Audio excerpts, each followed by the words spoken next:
Hi, this is Dr. William again with a lecture coming from the Pakwa Clinic at Dow Garden Medical Center. Today I wanted to talk about hypertension or high blood pressure.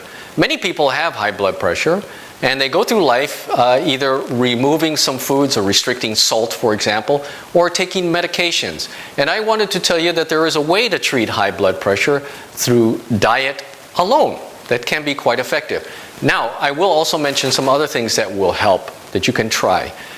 First, we want to understand what hypertension or high blood pressure is. This is a blood pressure that is elevated beyond normal. Now, what is normal is a questionable parameter or a number. However, typically it's in the 140 systole, that's the higher number, with a 94 or above diastole, that's the lower number. So when you take your blood pressure, you'll see two numbers, one upper, one lower, systole and diastole. When it's above a certain range, the health practitioner may tell you that you have high blood pressure. Now, high blood pressure can come from many causes. It could be from a frank failure of your kidneys or having a heart condition. So we have a structure problem or a function problem that could be contributing to it. But that's not so common, and people are usually well aware if they do have some type of kidney disease or heart disease existing. Now, most people, in fact, have what they call essential high blood pressure or hypertension, in that they don't even know why.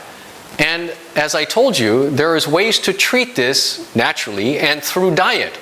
And the first recommendation is to stop eating sugars. I had mentioned this before as a cancer condition, cholesterol condition.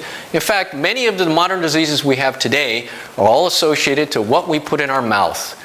And if you're eating foods that are high in sugar, and that includes the foods that you may not even be aware of that are high in sugar, such as rice and bread and pasta and corn and potato, you could be creating an inflammation state within the body.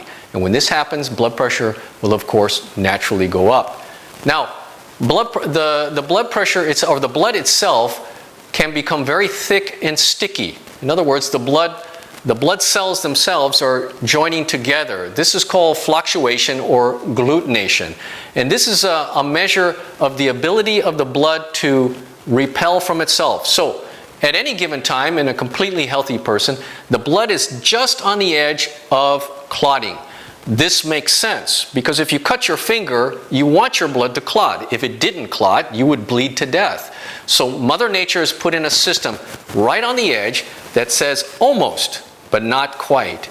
Now, through diet, through stress, through other things living in the modern world, we overcome this repelling force and the blood starts to stick. Now, blood is a colloid, and this means that it carries things. Think of it as putting your hands out to carry something. The more I put my hands out, the bigger I spread out my arms, the more I can take. When people are experiencing high blood pressure, typically their blood is very sticky.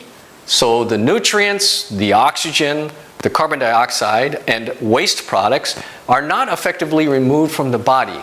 This is also an inflammatory condition or an inflammatory state, which would then lead to high blood pressure.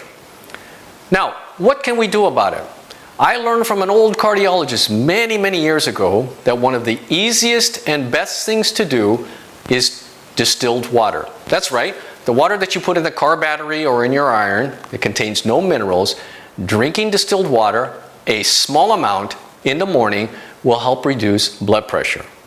Other things that can help are minerals such as magnesium. I mention these two things, distilled water and magnesium, because they're cheap and readily available. And while you're adjusting your diet to remove sugars, I understand that it may not happen overnight. So over a period of time, as you adjust your diet to reduce the sugars, the pro-inflammatory foods, you can use magnesium and distilled water until your blood pressure is normalized.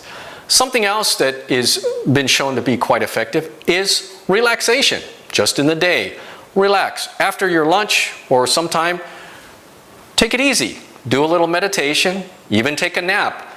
This removes the overall tension that's occurring in our body. Many people who have high blood pressure have an imbalance in their automatic or autonomic nervous system. That is, the system that controls our body without thinking. We have three parts, but the two that I will talk about are the sympathetic and parasympathetic. The sympathetic is the fight or flight, the ready for action nervous system, and the parasympathetic is the rest to digest. And almost in all of these patients, I see an imbalance between the two. So meditation, even taking a nap and just relaxing, can help bring this back into balance. Something else that people don't seem to realize is breathing. Many people breathe from the chest, like this. This actually creates a lot of tension and is poor oxygen perfusion of the body. In other words, our lungs cannot exchange the air as well as they should. Here at Tao Garden, we teach Qigong and meditative techniques that will show you how to breathe from the abdomen. Another name for this is yoga breathing or book breathing. Whatever you want to call it, it's a way of reducing the tension, overall tension in our bodies. And if we can do that, we can lower our blood pressure. Other things that can create problems, that create inflammation and tension in our body, are toxins. So of course, occasionally detoxing your body, especially your liver, can help in this manner. So there are many natural things that can be applied to help reduce blood pressure that do not require medications. I would always encourage everyone to consider these options first. Change a diet, taking magnesium to distilled water, learning to relax, meditate from time to time, and detoxing your body when available. As always, if you have any questions or concerns, please feel free to contact us on our websites. I hope you find this information useful. Sawasdee krap.